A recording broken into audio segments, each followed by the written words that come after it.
Alright, so recently I started watching this series, and there was this huge lesson, a huge takeaway for me in watching the film. In one particular scene, alright, so before we go into that backstory, so the plot surrounds the life of a young girl who has recently discovered that basically she is in some ways, the savior of the world, to put it simply, right? And so her life as she knows it basically becomes interrupted by this new discovery. She goes to a particular place where she's expected to learn how to control her powers and summon them at will. Her very, well, maybe not her first, I don't remember if it was her first or second or whatever, but the fact of the matter is that she went to the trainer who would help her in summoning her power at will, and she was struggling. The trainer that was assisting her, she was one of those types that believe in tough love, and I guess she figured that that method would help her best to summon the power to step into her purpose. And I remember at one point the trainer said to her, everyone believes that you are, I don't want to say, I don't want to say what exactly it is, but say for example, let's use the Superman analogy. Or let's put Superman in the place of what she actually is. So the trainer said something to her to the effect of, the world believes that you are Superman. Come back when you believe it too. And I said that was so powerful. And I realized a lot of times when I watch movies, the Holy Spirit would use it to teach me different things. And the thought just came to me right then and there. Suppose when Jesus came, he didn't believe that he was the Son of God, right? And just thinking about it and the ramifications of that, what that would have implied for us as humans, it was just mind blowing. It would be a catastrophic disaster, right? Because imagine if Jesus came to earth and he, because his glory, right, the power that he's used to operating in, it was no, in some ways, I wouldn't say limited, but Jesus didn't use the full extent of his power while he was on earth. There were a lot of times where he would have held back himself, from, I would say, exploding then.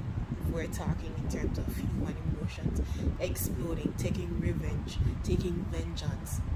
He was just here, and people would say he took his chill pill because he was just chill about everything. The Pharisees, the Sadducees, Judas. Imagine if he lost sight of who he was, if he found himself in an identity crisis, right? And it brings to mind Philippians chapter 2 verses 7 to 8, right? I'm going to put them either in the caption or on the screen here. And Philippians chapter 2 verse 8, it speaks about him knowing that he was God, but at the same time he knew that, hey, I have this all at my disposal, but it is not for me to use to clap back at the Sadducees or the Pharisees. It is not for me to, I don't know, kill Judas, right? Up where I left off. So, yes, I have this power at my disposal, but at the same time, I have to ensure that I am responsible with it. Imagine also if it was a case where Jesus came to earth and he said he came in the likeness of man, meaning he had flesh and bone and blood running through his body just like me and you.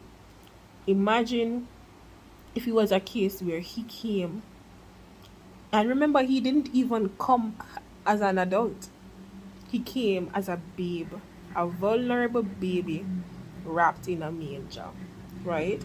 And imagine if he had looked at that, looked at the fact that he was this all-powerful son of the Most High God, the most powerful being in the entire universe, coming now to this human experience as a baby, as a little puny baby. And imagine if he allowed that to confuse him, to get into his head, into his psyche, and distort whatever identity he had already formed of himself and who he was and his purpose. Humanity would have been doomed.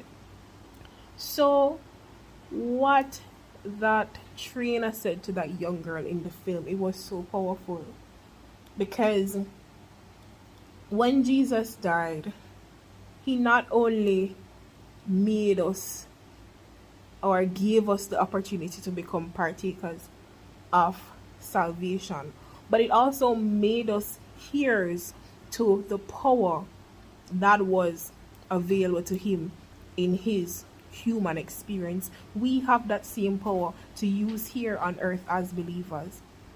And the only way for us to use that power, the only way for us to tap into that power, to move according to, this power and the glory that is made available to us, the only way for us to do that is to believe it. It starts with us believing, right? So it just thinking about it, it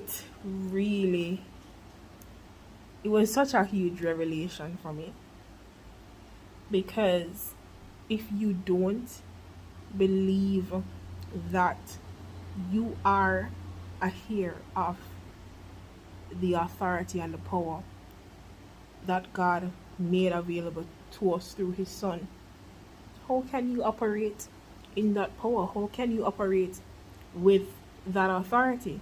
It said greater works. We as believers will do greater works. Do you believe that you can do greater works? Right? Is this something that you can easily see yourselves doing? So, just like the trainer said, come back when you believe it too. She went and she pondered and she brooded on it, and she came back. She sat there and she had a eureka moment, and she came back. And she came back with such a new level of grasping this skill, grasping this knowledge of what she was really able to do and what that implied. She was able to summon at will. She was able to now bring that power out of her that was deposited in her at birth to save the world. And she was OP. She was crazy with that power from then on. So it all starts with believing. Believe that You are who God says you are, not what the world says about you, not what your parents say about you, not what anybody for that matter says about you. You are who God says you are, and you need to believe it.